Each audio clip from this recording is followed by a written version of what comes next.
Bienvenue sur le podcast Pool Pro Time, le podcast des pros de la piscine.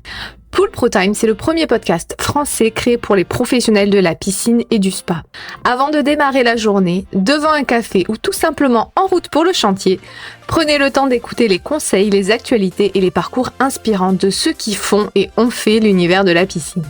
Ce podcast est produit par IMC, le groupe média numéro 1 dans l'univers professionnel de la piscine et du spa en France et à l'international, qui vous livre les actualités du secteur tous les 2 mois avec le magazine papier Spécial Pro ou en continu sur internet avec eurospapoolnews.com et ses réseaux sociaux associés. Pool Pro Time, c'est votre rendez-vous toutes les 2 semaines. Je suis Pauline et c'est parti pour l'épisode du jour.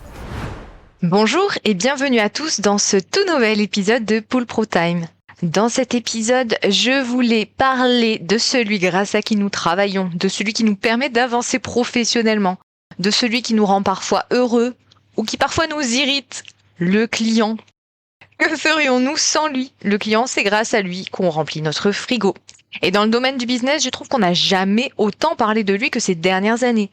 On crée de nouveaux emplois autour de ses besoins à travers des services spécifiques, le SAV, le support, l'assistance clientèle, et puis aussi on médiatise énormément tous les concepts autour de l'expérience client, on romantise la vente, on investit toujours plus de marketing pour lui plaire, pour lui donner satisfaction. Et pourtant, je trouve qu'on n'a jamais autant perdu en relations humaines.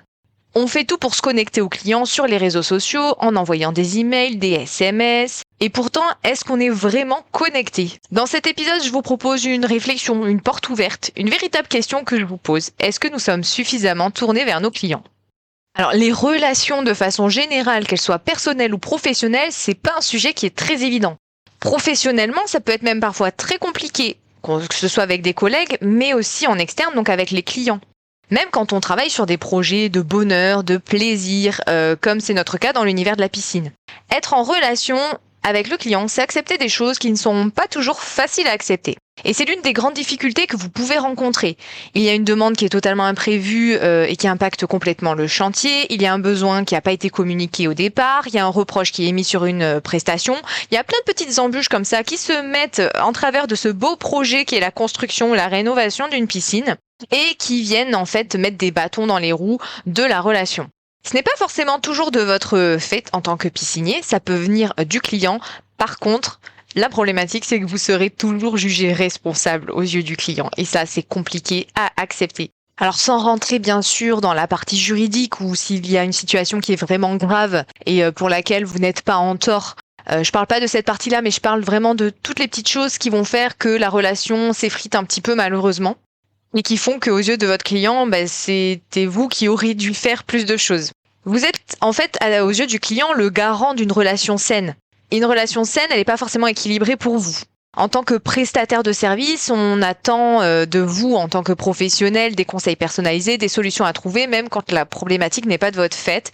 Et je pense que, en fait, de façon générale, dans le commerce, il faut accepter cette position. Mais pour autant, ça ne veut pas dire que cela va créer un véritable déséquilibre. La relation, elle doit pas être non plus trop déséquilibrée. Moi, s'il y a bien une expression que je déteste, c'est le fait de dire que le client est roi. Non, personne n'est roi dans une relation. En tout cas, je pense que dans une relation, quelle qu'elle soit, mais aussi commerciale, il faut avoir cette vision-là. Personne n'est roi. Le client a un rêve, a un projet, et vous êtes là pour le réaliser, donc vous devez travailler main dans la main. Mais tout en faisant comprendre aussi vos besoins, vos intérêts, vos contraintes. Vous pouvez pas dire oui à tout. Et c'est quelque chose qu'il faut annoncer, on va dire, dès le début de la relation, de façon bien sûr cordiale, bienveillante, mais pour faire en sorte que vous soyez sur le même tempo avec le client. Et ça va vous permettre en fait d'ouvrir votre champ de vision, que le client il voit aussi son projet avec vous et non pas de vous pour lui. Et ça déjà, ça passe par une bonne communication qui se personnalise selon plusieurs particularités de votre client. Donc en tant que professionnel qui accompagne un client dans un projet de piscine ou de rénovation de piscine, vous allez forcément être celui qui devra faire le plus d'efforts pour la relation et c'est normal.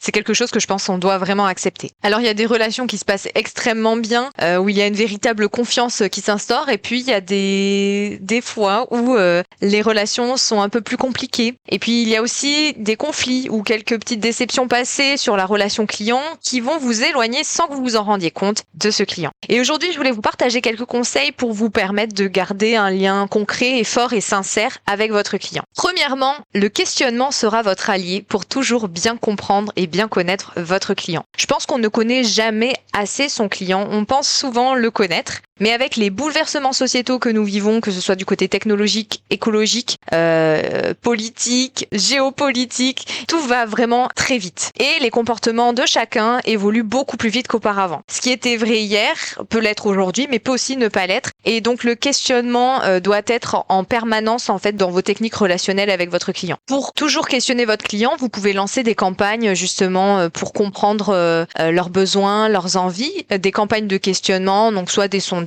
par email ou par téléphone, pour rester vraiment ancré au marché et à ce qui se passe dans la tête de vos clients. Mais je pense que la meilleure façon de bien connaître son client, c'est vraiment de ne pas oublier la partie phase de découverte dans vos entretiens de vente. La phase de découverte, c'est l'étape qui permet de questionner le client et c'est certainement la partie la plus stratégique en fait. C'est vraiment le début de votre relation, il faut commencer par du questionnement. Souvent, il y a beaucoup de professionnels qui se lancent tout de suite dans une démonstration de leurs produits, de ce qu'ils font, de ce qu'ils ont fait, etc. Et au final, ils connaissent pas vraiment leur interlocuteur, alors que la façon de faire, c'est vraiment l'inverse. Questionner son interlocuteur pour pouvoir mieux le comprendre et lui mettre en évidence les informations qui vont lui permettre de décider plus facilement et d'opter pour vous. Mais l'idée, c'est pas de balancer énormément d'informations, quitte à le noyer. Et puis, avec cette phase de découverte, vous pouvez aussi collecter des informations précieuses, alors sur le projet, mais aussi des choses qui vont revenir de façon redondante à l'avenir avec vos clients.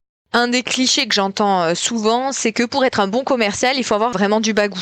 Pas du tout. Le fait de beaucoup parler ne va pas vous mener plus facilement vers la vente. L'écoute, par contre, sera beaucoup plus judicieuse. Deuxièmement, c'est un exercice que moi j'aime bien faire et que j'essaye de faire fréquemment. C'est que dans mon esprit, je m'imagine dans la peau de mon client. À partir des informations qu'il m'a données, j'essaye de me mettre dans son état d'esprit et de voir quelles émotions ça me procure. Et ça permet vraiment, je trouve, de se connecter à son client. Alors, on se met à sa place, mais l'idée, c'est de rester quand même très ouvert pour ne pas penser à sa place et garder un œil stratégique. Et le troisième point qui est très important et qu'on oublie souvent, c'est que pour justement garder un lien et être vraiment tourné vers son client, c'est de créer une culture d'entreprise qui elle-même est tournée vers le client. Parce que si vous êtes le seul dans l'entreprise qui vraiment a cette obsession du client, de sa satisfaction, ça sera pas suffisant pour que justement il y ait de bonnes répercussions de façon générale sur votre relation client. Il faut que ce soit une décision commune. Et puis être tourné vers le client, ça va pas du tout avoir la même définition pour chacun, qui peut créer des incompréhensions et qui va du coup justement, comme je vous disais, altérer la relation. Alors définir une culture d'entreprise qui est tournée vers le client, c'est vraiment aborder